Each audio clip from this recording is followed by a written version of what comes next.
లగచర్ల రైతులపై రేవంత్ సర్కార్ దమనకాండను వామపక్ష నేతలు ఎండగట్టారు. అన్నదాతల అక్రమ అరెస్టులను తీవ్రంగా ఖండించారు.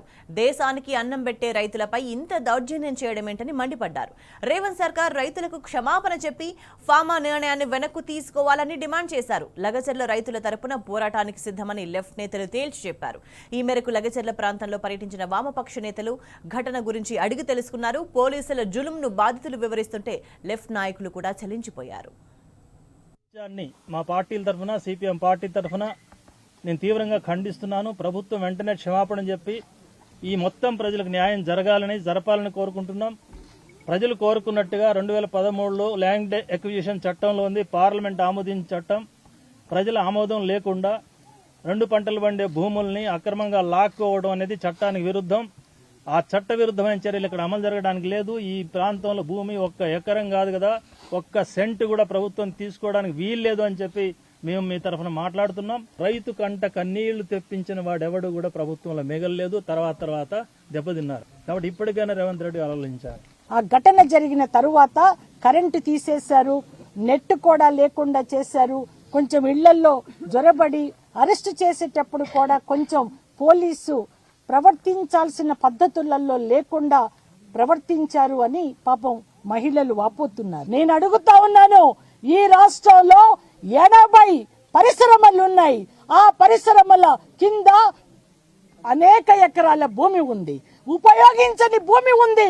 ఆ పరిశ్రమల కింద ఆ పరిశ్రమలతో ఉన్నటువంటి ఆ భూమితో అక్కడ ఇంకేదైనా ఇండస్ట్రియల్ పార్క్ ఏర్పాటు చేయాలి అంటే ఆలోచన చేయండి, ఆ భూమిని వినియోగించుకోండి.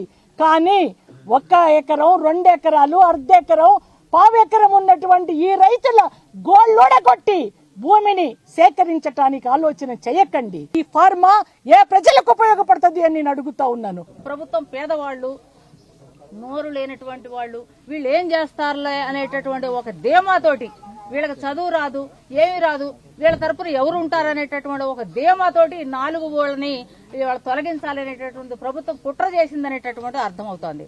కానీ వీళ్ళు చదువు లేకపోవచ్చు, కానీ వీళ్ళు చాలా దృఢంగా ఉన్నారు. వాళ్ళు ఏమంటున్నారు, మాకు తావిస్తే తనువు పోద్ది, చావు వస్తుంది అంటున్నారు. అంటే మాకున్నటువంటి 1 ఎకరం 2 ఎకరాలు వదిలిపెడితే మేము అసలు మాకు బతికే లేదు అనేటటువంటిది వాళ్ళు చెప్తున్నారు. వాళ్ళకి అండగా వాళ్ళు నిలబడితే మేము ఖచ్చితంగా వాళ్ళ వెనకుంటాం.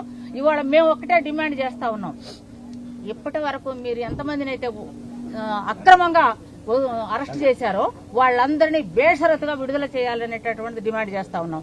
అంతేకాకుండా కొంతమంది మీద కేసులు పెట్టారని వాళ్ళ కోసం ఇంకా వెతుకుతున్నారనేటటువంటి తెలుస్తుంది. వాళ్ళ మీద పెట్టినటువంటి కేసులను కూడా బేషరతుగా ఎత్తివేయాలనేటటువంటి కోరుతున్నాం. అంతేకాకుండా ఇప్పుడు మీరు ఏదైతే ఫార్మా కంపెనీ తరఫున భూములను తీసుకోవాలని ఏదైతే చెప్తున్నారో వాటినన్నింటినీ కూడా వెనక్కి తీసుకోవాలనేటటువంటిది కూడా సిపిఎంఎల్ మాస్ లైన్ పార్టీగా ప్రతి వామపక్ష పార్టీల తరఫున మేము డిమాండ్ చేస్తా ఉన్నాం.